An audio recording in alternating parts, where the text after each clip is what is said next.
Ողջունում եմ քեզ սիրելի ռադիո լսող, մեկնարկում ենք մեր նոր ռադիոհաղորդաշարը, երբ գրքերն են փաստում, որի ընթացքում կփորձենք գրքերի միջոցով անցկացնել 19-րդ և 21-րդ դարերի կրթական զուգահեռներ։ Այս միտքը առաջացավ, երբ մենք սկսեցինք ուսումնասիրել Մուրացանի առաքյալ վիպակը։ Գյումրու թիվ 25 հիմնական դպրոցի 8-րդ դասարանի երեխաներին հետաքրքրեց մի հարց. արդյոք 19-րդ դարում կրթությունը նույնն էր, ինչ 21-րդ դարում, և մեր գրականության ուսուցչուհու ընկեր Ալեքսանյանի հետ համագործակցելով իրականացրինք այս գաղափարը, ստեղծելով ռադիոհաղորդում, որի շնորհիվ դուք կիմանաք մեր հարցի պատասխանը։ Գրեթե 200 տարի առաջ ապրած գրողները իրենց ստեղծագործություններով շատ հետաքրքիր մանրամասներ են փոխանցում իրենց ապրած ժամանակաշրջանի մասին։ Մենք յուրաքանչյուր շաբաթ կունենանք մեկ հաղորդում, և գրքերի օգնությամբ կձևավորենք քննական հայացք, փորձելով գտնել, թե ինչն է ընդհանուր և ինչն է փոխվել կրթության մեջ ժամանակի հետ։ Իմ հյուրերը Գյումրու թիվ 25 հիմնական դպրոցի 8-րդ դասարանի աշակերտներն են, և այսպես սկսում ենք առաջին հաղորդումը։ Սիրով ներկայացնում եմ մեր առաջին հյուրին՝ Հասմիկ Գյուլբեկյան։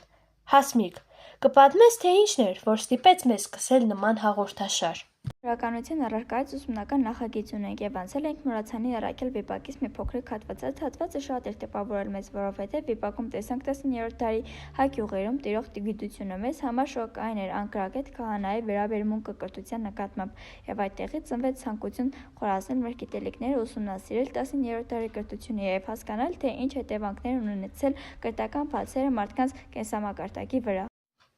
Շատ լավ, քանի որ մենք էլ որոշեցինք ձեզ օգնել այս որոնմանը, ընտրեցինք 19-րդ դարի հայտնի մի քանի վեպեր, որոնք տարբեր կողմերից կարտացոլ են այդ դարը։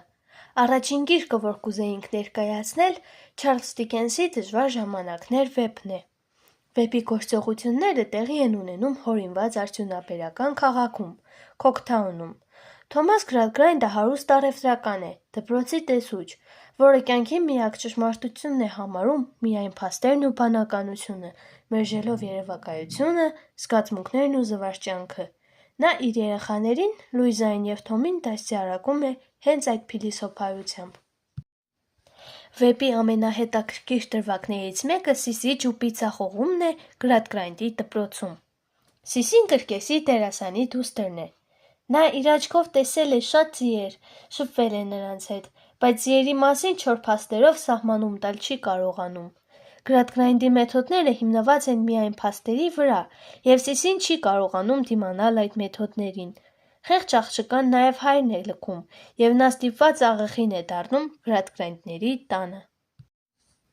Եկեք հիմա պատկերացնենք, որ հնարավորություն ունենք ուղիղ կապով միանալու Չարլզ Դիկենսի «Դժվար ժամանակներ» վեպի միստր Գրադգրայնդի դասին։ 1854 թվական, Անգլիա, դասասենյակ է։ Ուսուցիչը կանգնած է գրատախտակի առաջ և հայտարարում է, որ երևակայությունը վնասակար է, հույզերը անօգուտ։ Աղջիկ թիվ 20, ասա ինձ, ի՞նչ է ձին։ Ես հայրիկիս կրկեսում շատ ձիեր կան, նրանք… Փաստեր, ինձ փաստեր են պետք։ Տղա 27, դու կարող ես պատասխանել։ Ձին չոր կոտանի է, խոտակեր կենդանի, 40 ատամ, այն է 24 սրասնի, 4 շղթա և 12 մոլար։ Աղբյուրը երիտասարդների գրպանի հանրագիտարան։ Հիանալի, տղա 27, ահա թե ինչպես պետք է սահմանել։ Աղջիկ 20, դու դեռ շատ բան ունես սովորելու։ Արդյոք ծանոթ է մեզ այս իրավիճակը։ Չի պատահում դասի ժամանակ, որ չկարողանաս բառացի հիշել կանոնը, բայց գործնականում կարողանաս ճիշտ կիրառել այն։ Այո, շատ հաճախ է պատահում, որ այսօր էլ դժվարանում ենք մտապահել շատ փաստեր։ Ամպոպիչ աշխատանքները գրելիս շատ եմ լարվում, և եթե միայն գնահատվելու վախից եմ սովորում, շատ արագ էլ մոռանում եմ սովորածս։ Ինձ մոտ էլ պատահել է։ Մեկ անգամ քիմիայի դասին չէի կարողանում հիշել թթվի ճիշտ սահմանումը, բայց լաբորատոր աշխատանքի ժամանակ կարողացա ճիշտ օգտագործել բոլոր հատկությունները։ Ուսուցիչը ասաց. գիտես, բայց չես կարողանում ասել, հենց Սիսիի նման։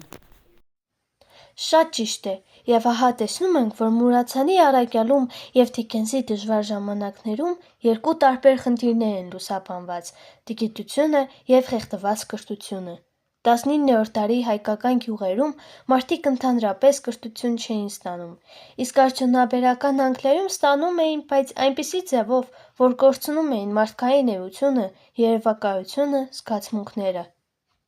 Այո, եւ երկու դեպքում էլ արդյունքը նույնն է. մարդիկ չեն կարողանում ինքնուրույն մտածել, մեկը որովհետեւ դա չի տեսել, մյուսը որովհետեւ վերածվել է փաստերի պահեստի։ Արդյոք միայն փաստերը բավական են, որ մարդը դառնա գրագետ եւ մտածող անձ։ Դիկենսը գրեթե 170 տարի առաջ կարծես պատասխանել է ոչ, բայց եկեք մի պահ նաեւ մեր ուսուցիչների մասին խոսենք։ Ձեր դպրոցում կան ուսուցիչներ, որոնք ձեզ սովորեցրել են սիրով մտածել եւ ոչ թե պարզապես անգիր անել։ Այո, մեր գրականության ուսուցիչը միշտ հիշեցնում է. ինչ եք կարծում